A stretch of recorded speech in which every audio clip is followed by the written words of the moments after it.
Hi, welcome to the show. My name is Jesse Watson. Thank you so much for joining us today. We're going to paint a pop art themed piece today. I'll show you my process in doing so. In preparation for the show, I created this. This is our example piece. We're going to do something similar, but not exactly the same. You can see how my example piece is done in a portrait orientation. For our piece today, we're going to do it in a landscape orientation. This is my graphite pencil. What I'm going to do is use this to trace my reference image on the canvas. And by trace, I'm essentially just going to sketch my reference image on the canvas. So what I'm doing right now is just adding broad lines just to make sure that my spacing is correct, so that when I go and add detail, my proportioning and everything all lines up. And you'll see what I mean as I go along.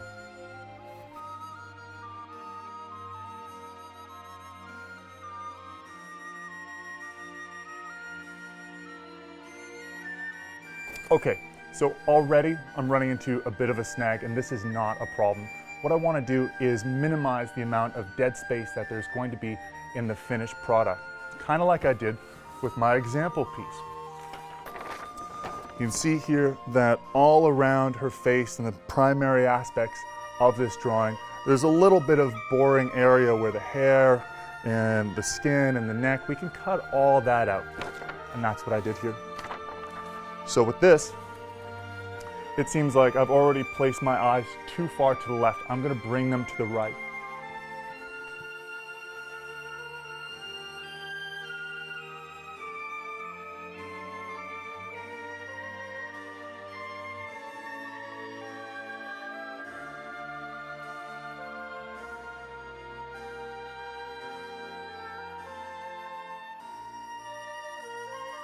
Right here, I'm measuring one eye to the other and the space in between. So typically, there should be an eye space distance between one eye and the other. Look at that. Of course, this rule isn't always true.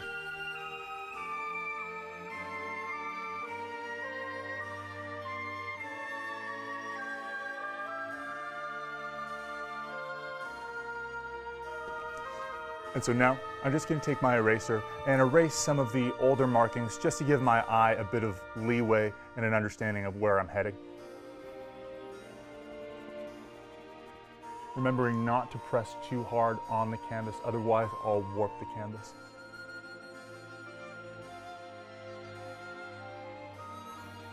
So another nifty little trick to get the eraser bits and odds and ends off your canvas and your paper is to use a brush.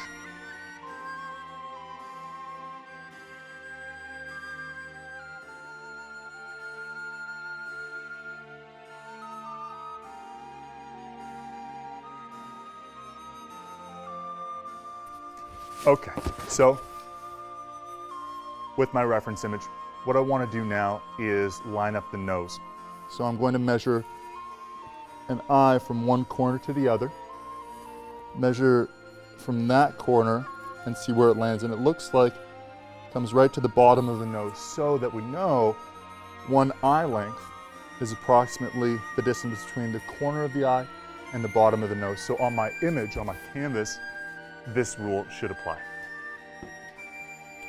So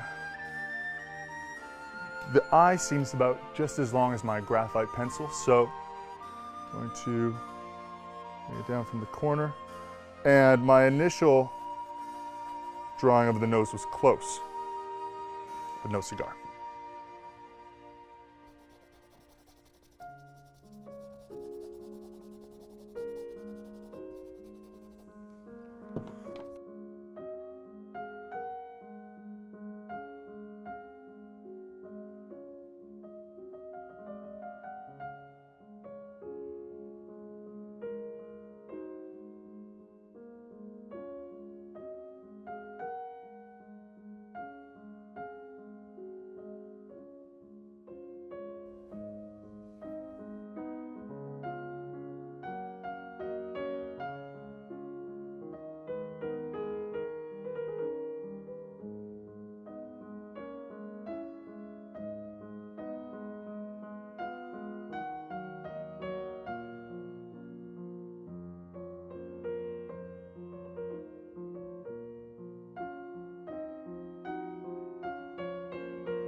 Great, so we're well on our way.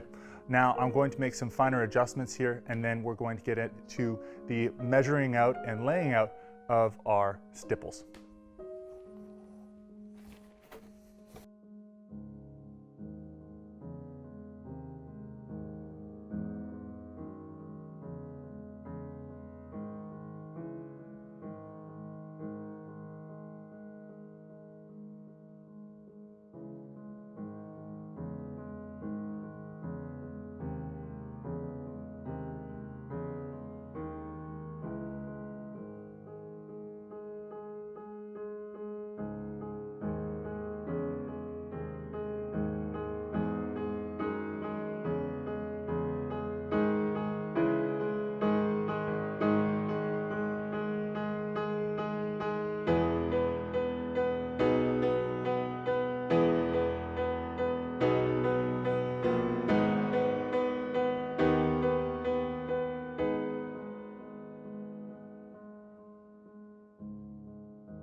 So, taking my black paint, my Rayotech black paint, and I'm going to thin this out a little bit, and I might even put some on the palette and mix it with some medium so that when I'm applying it, it doesn't apply super thick and I can do long strokes.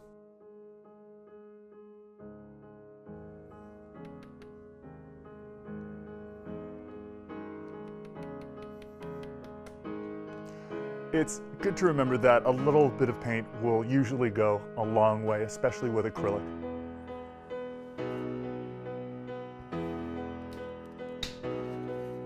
Take some of my Liquitex Professional Pouring Medium, and I'm going to apply this with the black.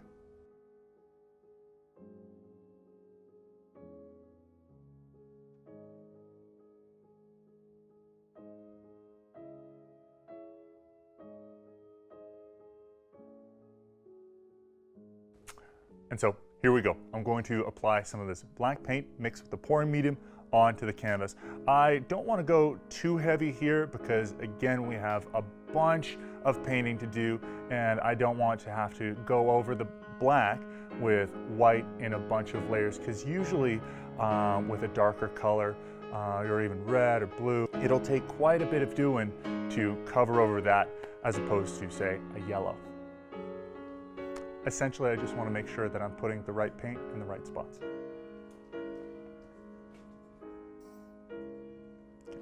Working from the left to the right, from the top to the bottom. Now, if you are left-handed, you might want to do the opposite. This is just a general rule of thumb just to avoid smudging and getting my hand all over the painting.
So now what I'd like to do is just add a few guidelines into where the hair is going to be, just so that I have an idea of the flow and the texture of the hair.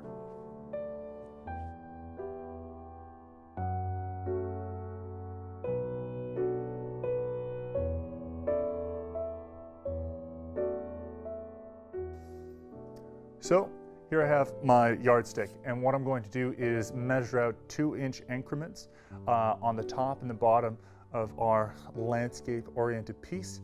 And then what I'm going to do is create diagonal lines. These are guidelines. I'm going to make them very fine so that they're just barely visible, so that when I go to add my stipples, they go in a pattern, that they look organized, that they look like how they're supposed to.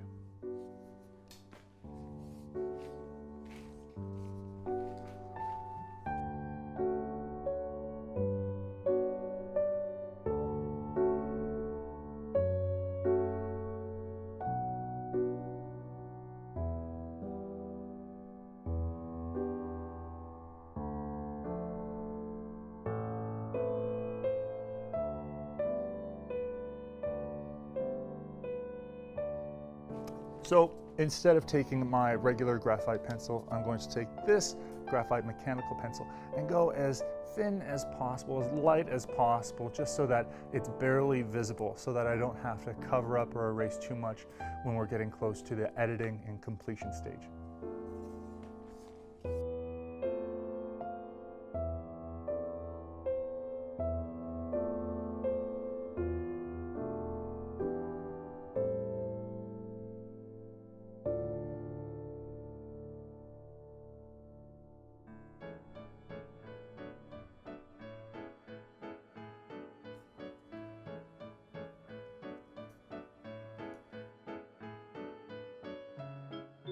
So what we have here is our lines laid out. We have our essential map ready. What I'd like to do is put this on the table, erase some of the pencil lines that don't need to be there, the graphite lines that don't need to be there, and maybe soften up some of these guidelines that I've put there. Then I'm going to mix up my stipple color, again the dot color that I'm going to use, and then I'm going to apply those stipples with the stipple brush, and I'll show you that in just a moment.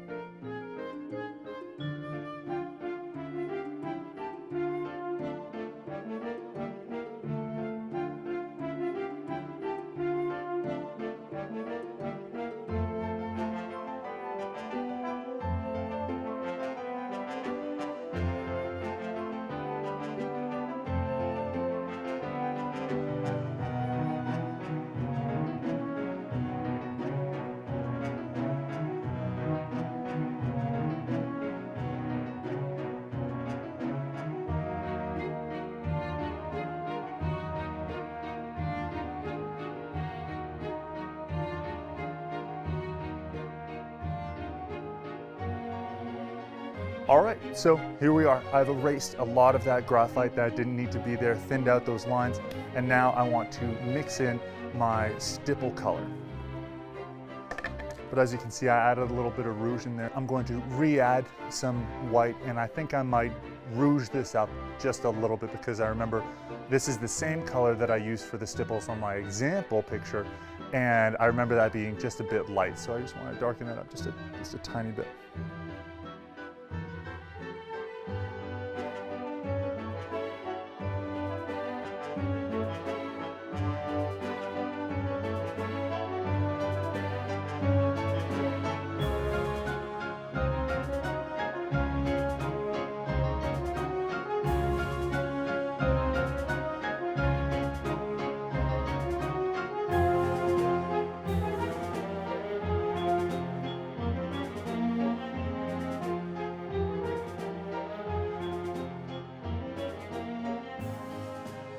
So what I'm doing here is I'll dab it down on the canvas and then I'll slightly twist it, and this will give us a bit more of a hard edge as opposed to the softer, more bristled edge.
So now we've set a great foundation for what's to come, and what's to come is coloring the hair, coloring the eyes, coloring the lips, and then doing the edits on the dark lines, the contour lines around everything. Once all that's complete, our piece will be complete. So I was humming and hawing about doing the blonde hair or purple hair, and I decided on purple hair. Well, you know, after all, this is pop art, and with the color scheme that we want to choose, we want to make this piece pop.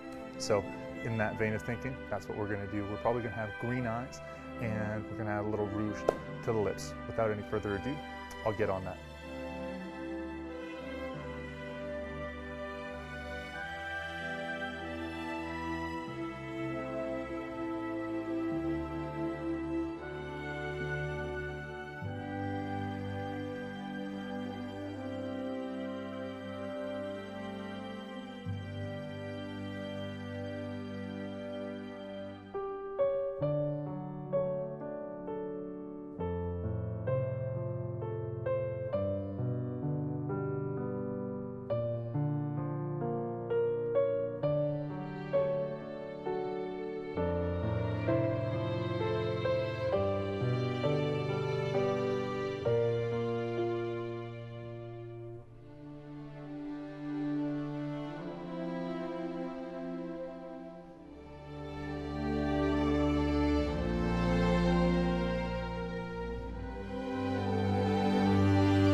So when it comes to my brush strokes, what I'm attempting to do is make sure that they are all going the same way, so that when the paint is dry, the light catches the paint in the same way across the piece.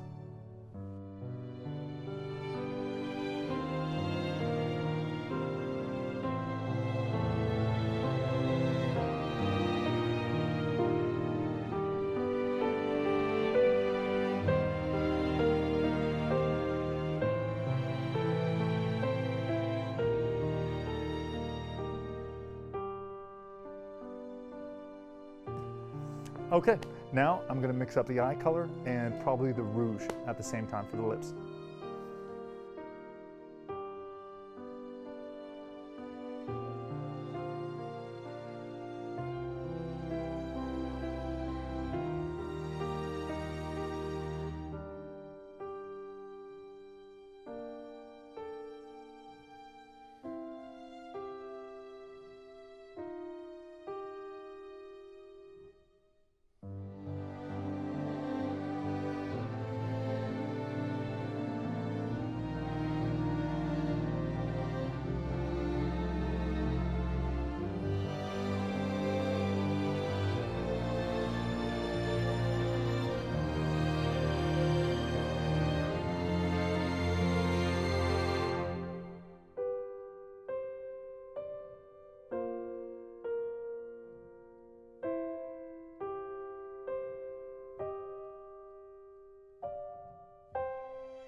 What I'd like to do is take one of my permanent markers, maybe a couple of them, go in, sharpen up the contour lines. I'm going to add the highlights in the eyes. I'm going to add the highlights in the lips. And maybe throw in some white there just to cover up some of the graphite areas and areas where I maybe made a mistake, and hopefully at that point it'll be done.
Okay, so we are so close. Now, what I want to do is blow dry this again. I'm going to go through and add some white and just make some subtle corrections here. Take a step back, maybe paint a bit of the edges, but we are this close to being complete.